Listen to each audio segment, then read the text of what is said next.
Batoon, head basketball coach, St. Francis High School. Right there, boom. And you know, the first time I saw you guys play this season was against Collar Hill at the Castle tournament. Right. And I didn't keep stats. I got there like in the first half, but somewhere around 30 fouls for St. Francis. Yeah.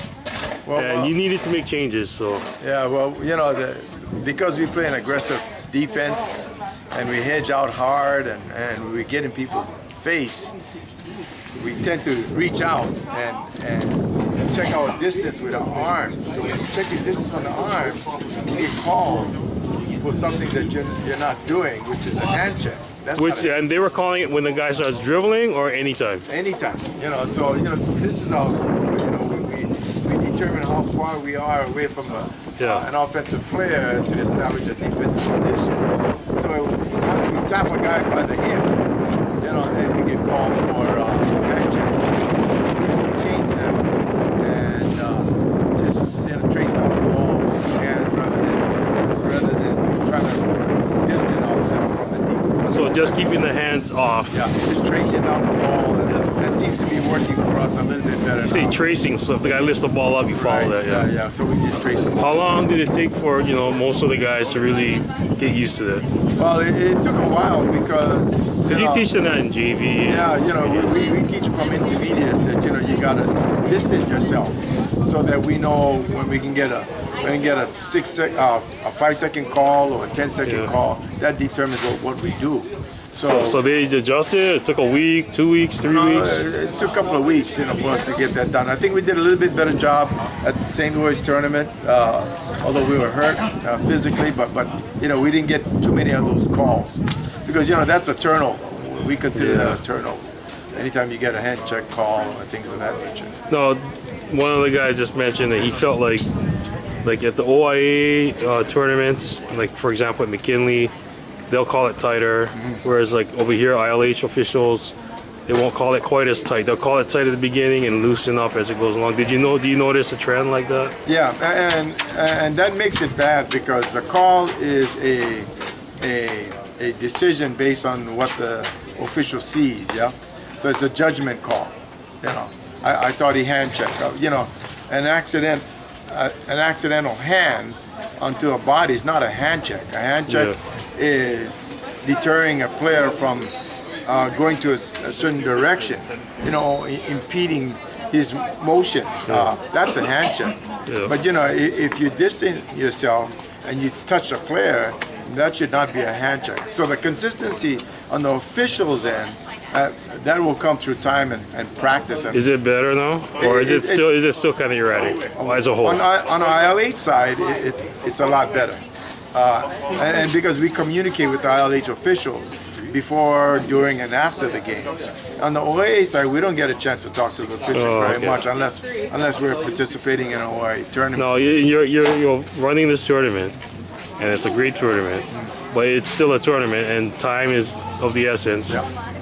Do the referees feel like, you know what, we have to keep the games moving, we can't be ruining, you know, the flow is one thing, but we have to keep the games on schedule, so I'm not going to call every 20-point game, I'm not going to call every hand check in the last quarter. And what we try to do is not do that. We don't have the officials try to make those calls, you know. Call it like you see it, you know, call it, it's a real game, call it properly. Don't be changing your calls. We have a shot clock in our tournament, so that makes it, you know, even more interesting, the fact that we move the ball a little bit better and the time moves on a little bit quicker. So the game becomes shortened by the shot clock, and the calls doesn't make a difference. Yeah. And you know, I talked with one of the officials. He said, you know, I told him my photographer has a photo of Kupai Harrison driving from the corner on the baseline, and he has a lane, and the other kid on defense is kind of got his elbow slightly, but it's not all the way, you know, stretched out. But you can tell he's got an elbow kind of in there, and you know, Eric said, yeah, I saw that, but I didn't call that. I didn't want to call that because he still had his lane. Yeah. He's still strong enough to go. And that's what I mean by impeding his direction, right? If you're trying to change his direction by touching him or putting your hand on his hip, they have to call it. Yeah, you got to call those. But you know, if both of us are going down a lane, and I'm on the side of him, and there's a bump, and it doesn't change the direction, then it shouldn't be. It should be a no call. Advantage, disadvantage Yeah. situation. So if I bump him and I change his direction, then that's a disadvantage. Some reference told me before.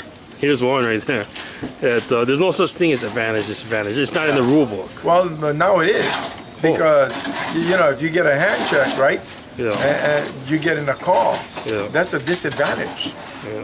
You know what I mean? Every time I touch a person, you blow the whistle. That's a disadvantage. There should be a book available, or at least online, and every week they update it. Yeah.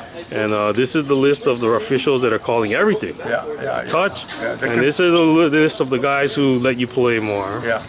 And then this is a list of guys who don't. Well, as coaches, we know. As coaches, we already know Yeah. the guys that will blow a quick whistle, and then the guys who will talk to the players during the process of the game. If you're talking to a player during the process of a game by saying, get your hands off, you're bumping, or that's great, because now you're communicating. Then the player got to adjust. Now, if the player doesn't make a change, That's by on all him. means, you got to make a call. But most officials I found, the nice guys, Yeah. they might not have people skills. Yeah. So that's where you separate the really good ones from the ones who are just. Yeah, that comes in time. The more experience they get officiating games and opportunity Guys like to make Mel, decisions. the Moraleses, they talk to them a little bit. They talk to the players, and you got to. You communicate to the players like a coach. And I mean, there's no advantage or disadvantage. Is that you're allowing them to play, and at the same time letting them know that you're doing something that is against the rules. Yeah. So adjust yourself, or I'm gonna make a call on you. So I think that's good. Or when the kid, he kind of slams the ball down, but it wasn't a complete slam. The ball still went up high. Delay a game.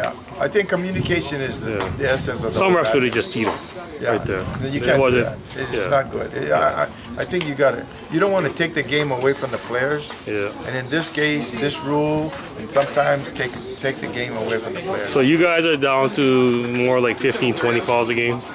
Hopefully less. 50, 20 is not bad if you're pressuring all the time. Yeah. We play man all game, so that makes a big difference. All right. Thanks, Coach. Appreciate it. I appreciate it. Thank you.